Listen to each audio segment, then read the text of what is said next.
Well, hello and a very warm welcome. We're starting the show by putting everything in focus. It's really strange, this sort of Zoom thing. We're all zoomed, as they used to say in Dad's Army. Well, to show you that the pun is indeed mightier than the sword, and welcome back the wonderful radio laureate himself, Mike Read. How are you doing, Mike? Thank you very much, Andrew. Yeah, good. I'm good. All good. So where are we going to go this year?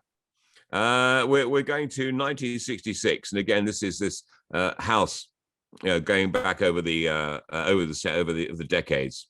So it's the year 1966. It's over to you, radio laureate, to tell us all about it.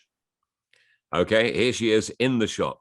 Hello, Mavis. Yes, we replaced our old set with an Echo, but the horizontal hole keeps going and doing odd things. Norman bashes it when he gets cross, but I do need to tell him that it needs fixing properly. He loves the football, but I says to him, Norman, I says, you can't tell one side from another. How do you know who's who? He says, I do. I prefer Emergency Ward 10. Some lovely doctors in it, but it's not as good as it used to be. Do you know what Norman says? And he should know, working for a bank. He says they're going to pull rank and start using cards instead of money. Funny. No, nor me.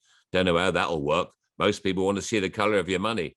Oh, yes, I do, for last week's papers. Sorry, yes. Lots about those two pandas in the papers last week. Chi-Chi and something.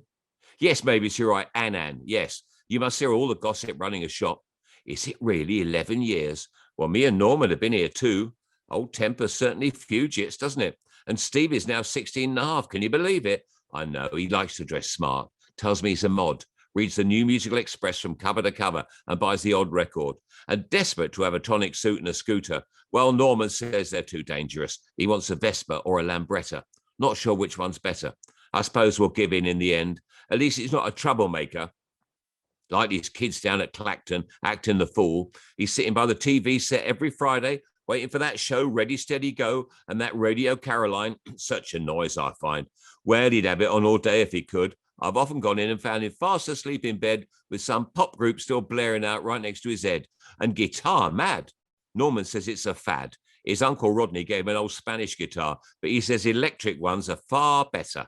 Norman keeps telling him that those things play themselves and need no talent. And that really winds up Stevie, like when Norman mimics the groups on TV. Well, some of the songs aren't bad, but it's all the gyrating and American accents that puts Norman off.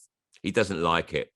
Thinks they're unrealistic. Mind you, if Stevie dares to breathe while Death Us Do Part is on, Norman goes ballistic. You wouldn't think a bank clerk could go ballistic, would you?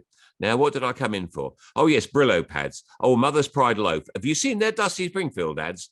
No, medium cut, love. And I heard Norman mutter about some toffos, 3 packets for him and his darts oppos. Oh, and some Anchor butter. No, just 1 packet. I'm doing potatoes in their jackets. Oh, and a jar of Ship and salmon paste. Norman likes the taste. Now, I better make haste. The fridge needs defrosting, and it's costing a small fortune to have new radiators. Oh, I forgot some potatoes. Well, I can't stop a natter. We're having fish, and I've got to make some batter. Hey, I love it. All an absolute delight. Do you remember your time in 1966? Do you remember the good old days? I'm not sure whether they were the good old days. Yeah, I mean, it's, just living at home was probably the good old days, really, because you didn't have to worry. You had no pressure then, did you? If you're living at home, there's no pressure about anything. You know, you're not out there trying to earn a living. So yeah, we keep on referring back to 1966, the last time we held that wonderful World Cup in the football, and I thought we were going to do it this year, but semi-finals and the final, not too bad. Coming second wasn't too bad, was it? No, not quite. No, absolutely. But always a joy. Well, Mike Read, an absolute delight. Look forward to seeing you next time. But for now, thanks for joining us. Thank you, Andrew.